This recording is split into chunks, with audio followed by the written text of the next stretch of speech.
Mark Magsayo challenging Gary Russell for his WBC featherweight title. Let's get straight into it. Another open stance matchup as Gary is a southpaw and Magsayo is the orthodox fighter. Magsayo was quoted in a fighter interview saying he doesn't like fighting southpaws. So off top, I'll give Russell the southpaw advantage. Contrary to popular belief, the southpaw advantage just means that the majority of fighters are orthodox, so orthodox fighters aren't as familiar with fighting southpaws, while southpaws are all too familiar with fighting orthodox fighters. There is no other advantage. It's simply fighting a mirrored image. The main issue I saw in Magsayo's open stance is a tendency to ignore or not fully understand lead hand and foot dominance. Throwing a backhand with inside foot position forces Magsayo to change the trajectory because the backhand is offline. Now he has to throw across his body, which leaves his balance vulnerable and affects his power and accuracy, factors that are highly likely to have a significance in the fight. Gary Russell is a damn good technician. The veteran has a high boxing IQ combined with high-level skills, especially in an open stance, understanding the benefits of controlling an orthodox fighter's lead hand for setting up offense and defense, utilizing the long guard, jabbing, feinting, probing, and pawing, setting up lead power or quick counters.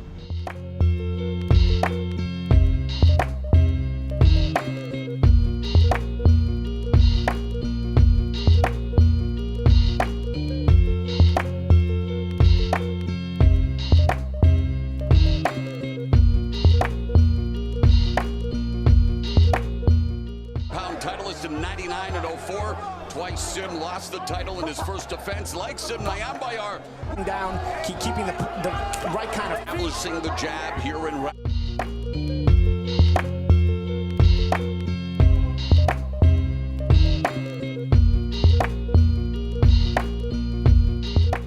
Russell still possesses arguably the quickest hands in the sport. Combined with the high boxing IQ, he's able to adjust his offense according to the tendencies and timing of his opponents, whether leading or setting traps for counterpunching.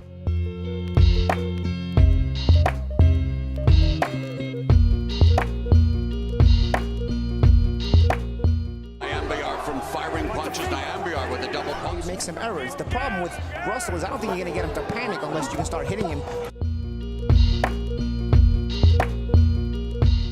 Rarely wide with his punches unless they're follow-ups, combination, or on the inside. It's mostly accurate lead and counter straight punches. 122 pounds. I mentioned that Russell throws more in That's where Russell has the most control here. I think Amber needs to start using some feints. Years of age. And again, what I was trying to get to before the slip, good left hand. Mark Magsayo is a protege of Manny Pac-Man Pacquiao. Like the boxing legend, Magsayo relies heavily on his explosive athleticism, sliding in and out, leading or counter-punching with great hand speed, unorthodox quick footwork, and good power. Oh, look, he's capable of boxing and pressing. Could have been working. There's a big right hand, another one. Nothing. That wasn't banged bodies here, if I'm not mistaken. Right. There is a good left hook. And then see Hermosillo countered with his own hook. Nice little rally again. But see, if thrown at the right time, that three-punch combination ending with the swivel jab can catch the best of defenders off guard.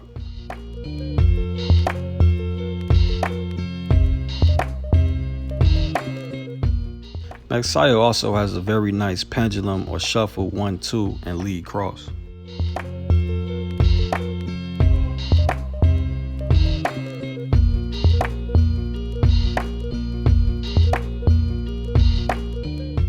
One of the most dangerous aspects of Magsayo's skill set are the variation of explosive counterpunches. Magsayo will counter a myriad of his opponent's strike with his full arsenal, always quick, powerful, and dangerous. Very much aggressive. Tight defense against...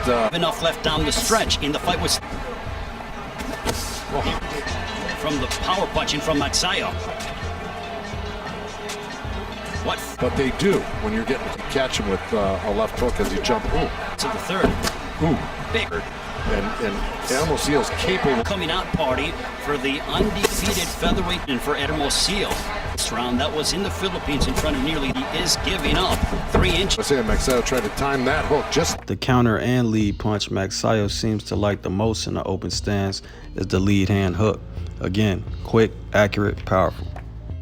times you have to show. It was a tremendous. The 28-year-old Here he looked sharper at Hermosillo. So With all that said, Gary Russell has by far the best defense Magsayo will have ever faced so far in his career. Russell is simply tough to hit clean. Combined with elite head movement and footwork, he has also shown the ability to feint out or strike and evade the lead hand hook in the open stance with his own lead hand. That battle should be a significant theme in this fight.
He's not fighting tall. Before, I think feints are key as well. Because if you the total in this, if he's going to win these rounds from Russell, you know, Nyambayar is Shadow boxing for money with local DC stars like Keith. But every fighter gets punched. Every fighter has flaws, some are more prominent than others. When Russell throws his backhand, he tends to drop the lead hand, which may give Magsayo opportunity for the lead hand hook if he could find the timing. So for Magsayo, instead of queuing off the jab, looking to counter the backhand is likely his best option for success.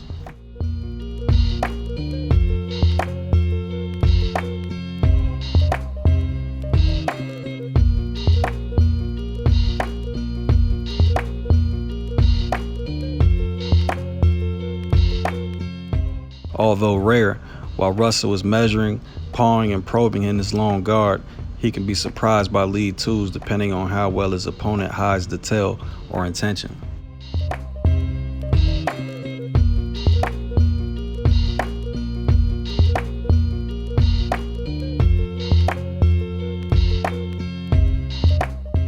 On the flip side, Magsayo tends to keep his head on the line, countering or leading. Countering, even if he slips the initial jab, his head tends to come right back to the center line for the cross. He's also not above eating a cross if he thinks he could land a better lead hand hook, both of which gives Russell the opportunity to have success.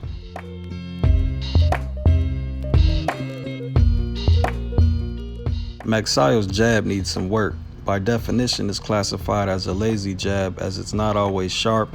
He has thrown it out of a proper stance. Sometimes he doesn't turn the punch over and it almost never comes back to his chin. He also tends to throw a mid-range lazy jab, which is a recipe for disaster. At mid-range, you are close enough to your opponent for any shot to touch you, so picking your shots or tightening your defense is paramount. Magsayo tends to throw mid-range step jabs in which the step isn't necessary and could be dangerous as it adds to the tail and puts you in a range for hard, short looping counters. It's highly likely that Russell can take advantage if Magsayo hasn't corrected his lazy jab. Magsayo also has the tendency to attack, pull straight back with the triangle step and bounce on his toes.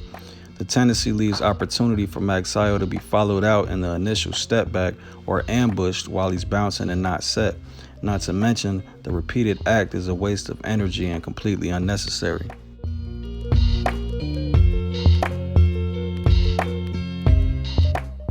Gary Russell will sometimes opt to walk forward in a high guard. It seems he looks to relieve pressure if he's been on the back foot a lot or play a mental game with his opponents by switching tactics and becoming the aggressor. His hand speed serves him well on the inside, putting together varying combinations, body and head.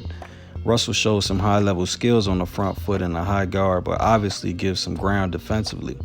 This is when Russell is most vulnerable to be hit.